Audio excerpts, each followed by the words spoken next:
In this video, we are going to discuss the nephrolithiasis, which is also known as kidney stones, kidney or renal stones, or renal urinary tract calculi. So these are the crystal aggregates which accumulate anywhere from the renal pelvis to the bladder urethra. So it can accumulate anywhere in the urinary tract, but it most commonly found at the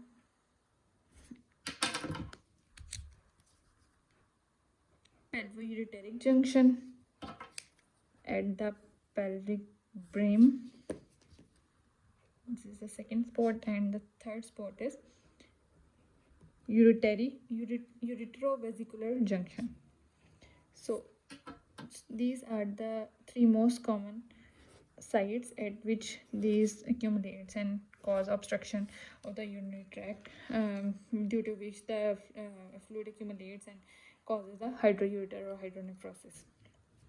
So this was a brief introduction. Now we will discuss the its presentation, how the patient will present.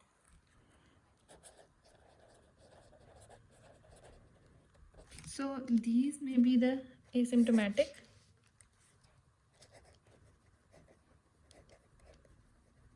or may cause the symptoms. Symptomatic. And if symptomatic, then they will appear with the presentation of mainly pain. It causes a severe excruciating or colicky pain in the loin to groin region. Then it presents with the infection, then with hematuria, which is the blood in the urine. It can also cause a proteinuria and sterile pyuria or anuria. So these are the presenting symptoms if the patient is suffering from the nephrolithiasis or renal stone. Pain will be in the loin to groin region, or it may occur in the inner thigh or genital area. If the obstruction is at the level of the kidneys, then there will be the severe lumbar pain, but there will be no tenderness, and the patient will be unable to lie still. It will differentiate it from the peritonitis, and the pain will be felt mainly between the 12th rib and left border of the lumbar muscles. So if the pain is mainly confined to this part, then it means the stones are obstructing the renal calyces or pelvises. Then if it is causing the obstruction at the pelvic brim, then it mimics the signs and symptoms of the appendicitis or diverticulitis, and it coexists, and the pain may be associated with the nausea and vomiting. So then if it is causing obstruction at the lower uretary region, then it causes the symptoms of the bladder irritability and pain in the scrotum and genital region, and it also causes the dysuria, or sometimes it causes the anuria if it is causing the complete obstruction. Infection, UTI can occur, which causes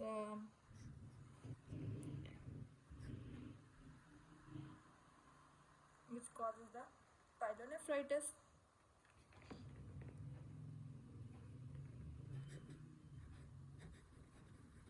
and pyelonephritis. In the pyelonephritis, Along with the pain in the lower region, nausea, vomiting, fever, and rigors can also occur. And in pyonephrosis,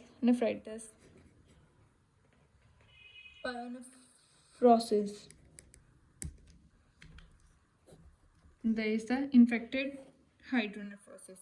So due to the obstruction, fluid starts accumulating in the ureter, causing the infected hydroureter or hydronephrosis. So and hematuria can also occur due to the complication of the UTI, or when the stone is passing through the walls of the ureter. Then due to the abrasion, it causes the hematuria, proteinuria, and due to the obstruction, it may also cause the complete anuria. On examination, there will be no tenderness, so it will rule out the peritonitis.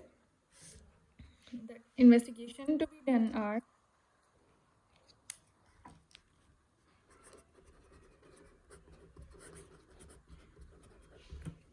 first of all, we do CBC, then serum, calcium, oxalate, and phosphate levels.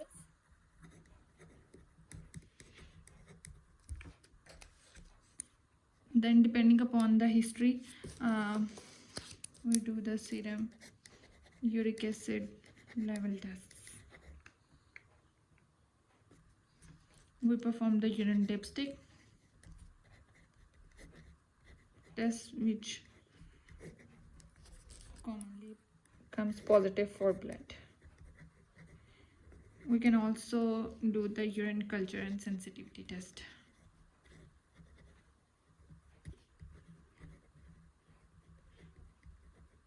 And if the stone is removed in the urine, then we also send the sample of the stone for the biochemical examination.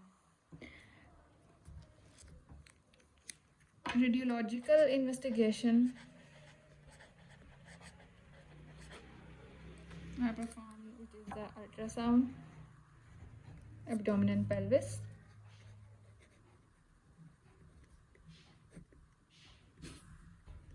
and X-ray, KUV. So these are the investigations are done to find the main cause and of the acute renal pain. Then comes the management.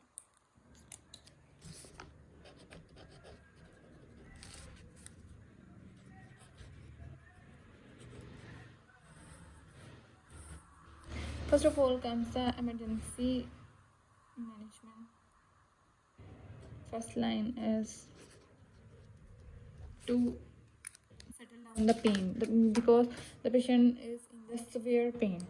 So at first we give the diclofenac sodium injection, Tremol, along with the IV or IM stat.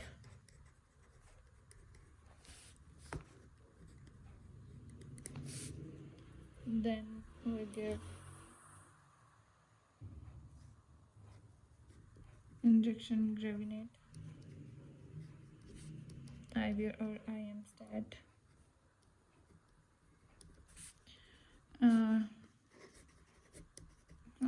We give injection Spasfon to relieve the spasticity of the muscles. IV stat. Then if there is abdominal pain and renal stones, then we give hydration. But if there is obstruction, if the renal stone has caused obstruction and there are symptoms and signs of the anuria, then we do not give the fluid. So remember this: if there is obstruction, then we do not have to give the IV fluid, because we restrict the fluid because of the risk of developing the hydroureter or hydronephrosis. But if there is no obstruction, then we give fluid sport.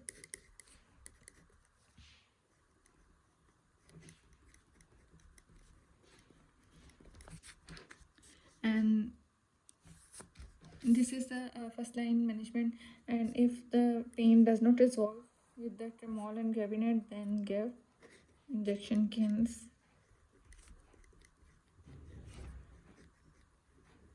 diluted in IV stat slowly, and along with this again give the injection gravinet. So this was the first line management of to treat the acute pain. Then here comes the prescription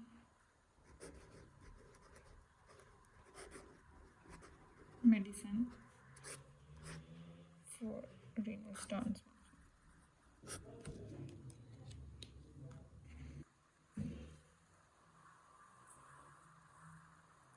First of all, give the painkillers. We can give the tremol or tablet Zaradol per oral BD. Then we give if there are signs and symptoms of infection, then we give syrup citralca. And most commonly it is when the infection is present because of the stones, there is a accumulation or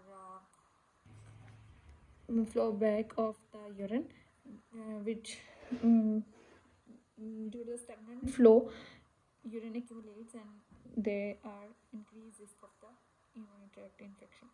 So syrup citralca, 2 tablespoons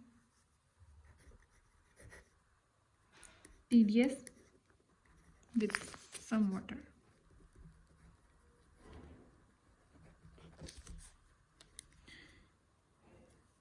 Then we give cranberry sachet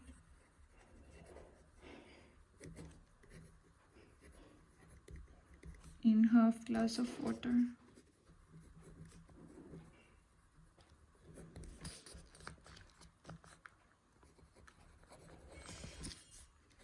Per oral OD. And to add the antibiotic, we add tablet cefixime 400 mg per oral OD. Then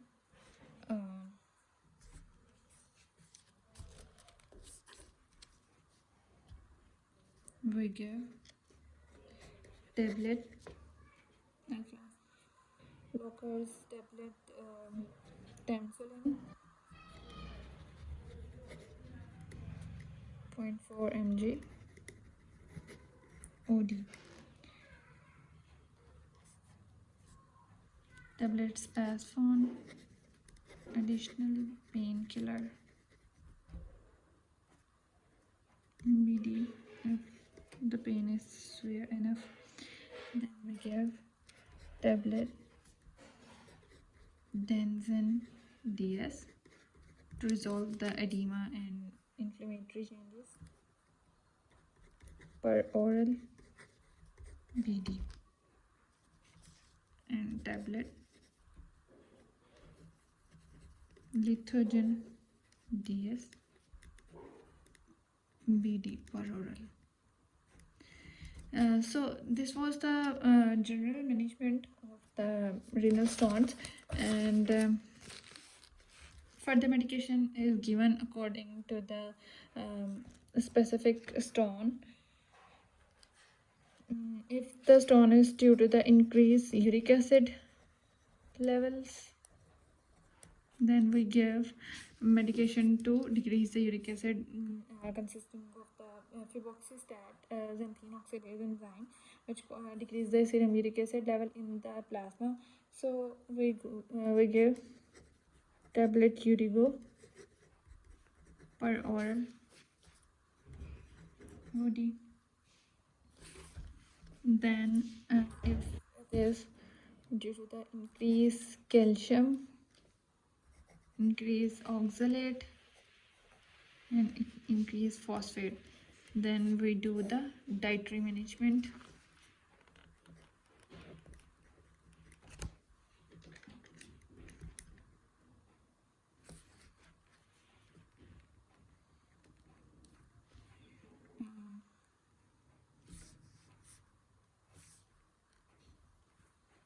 In which we advise the patient to cut down the or avoid the diet which includes these all these ingredients. For example, increased oxalate levels are found in the chocolate,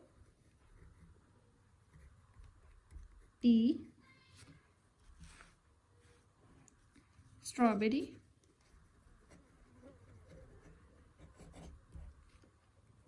nuts, and spinach. Similarly, increased calcium levels are found in all the dairy items and cheese. And we also advise patients to increase use of water. Take plenty of water to improve the hydration.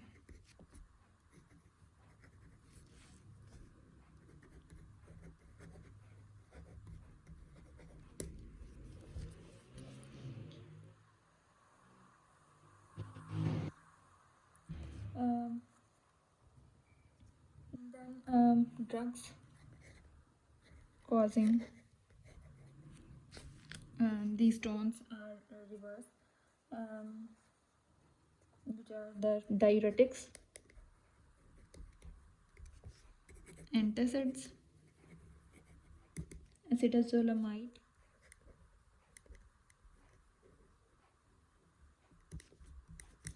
corticosteroids,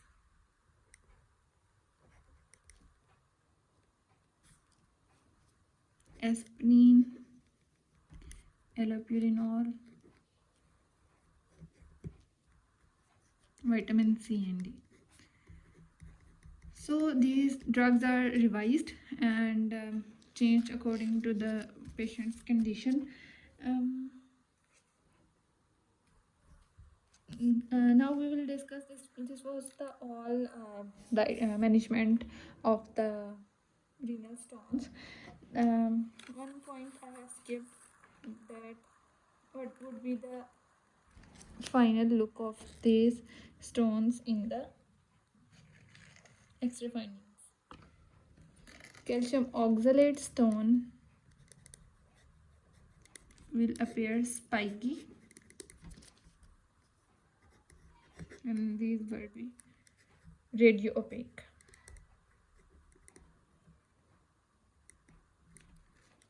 Calcium phosphate stones will be smooth and radio opaque.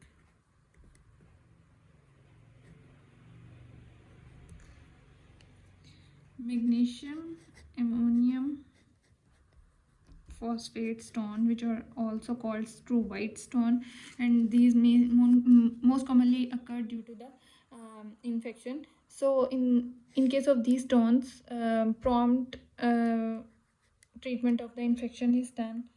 These appears as large, horny, staghorn, radio opaque stones.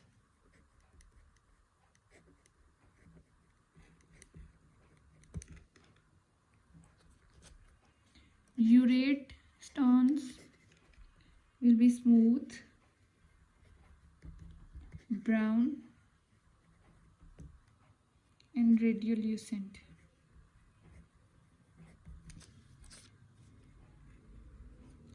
And cystine stones will be yellow, crystalline, and semi-opaque. So these are the extra findings of different stones. So this was the medical management of the renal stone. If the stone size, and it all depends upon the stone size. If the stone size is less than 5 millimeter in the lower ureter,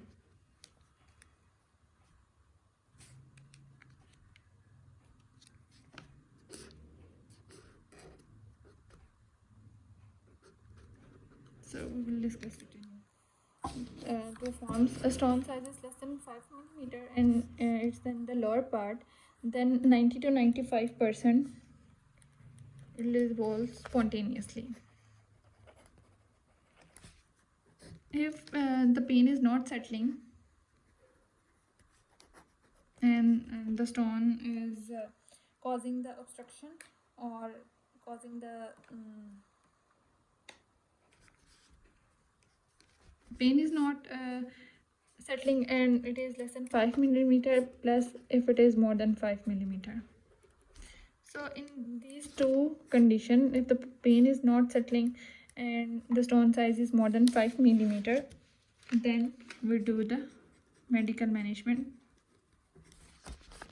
which we have discussed earlier. And after this medication, most of the stones resolved, or they will come out in the 48 hours. And if it is not still not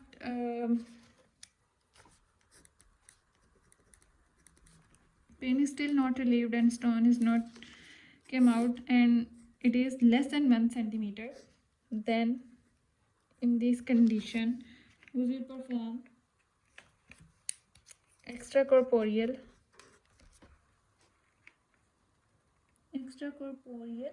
shock wave lithotripsy.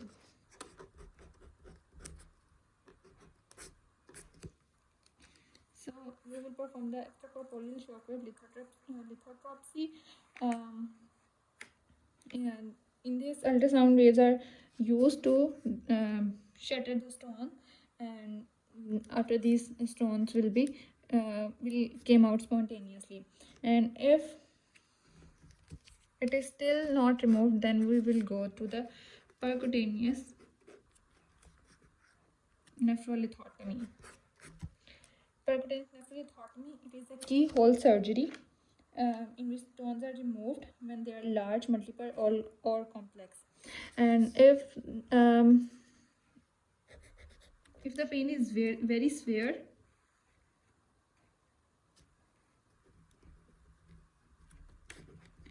and it has caused the obstruction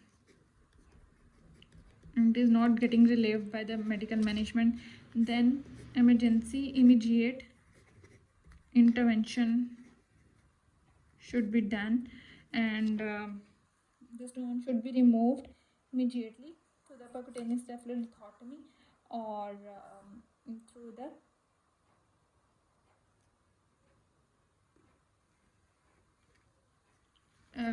percutaneous nephrolithotomy to relieve the obstruction, because if delay is done, then the glomeruli will be damaged, causing the renal failure. So this should be considered as an emergency procedure. So this was all about the renal stone management from the clinical perspective.